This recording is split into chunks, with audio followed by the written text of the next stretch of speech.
Welcome. In this video, I will show you how to update Windows on your HP 255.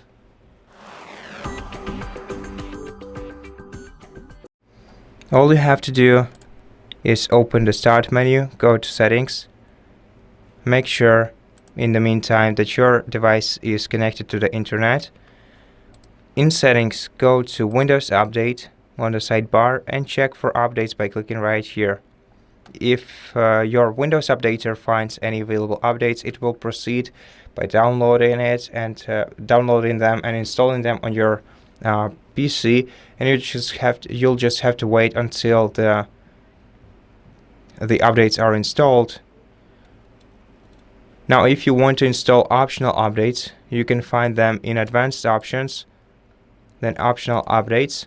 Some updates that you might find here are actually optional, so these are the preview updates or something like that.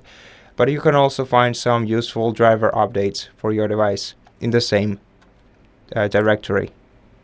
So now we just have to wait until the updates are installed, and once they are installed, they might require a restart to be applied. In such case, this icon will change to Restart Now, and you'll just have to restart your computer to apply changes. And that's how we do it. Thank you for watching this video. If it helped you, please consider subscribing to our channel, leave us a like and a comment below, and I'll see you in the next one.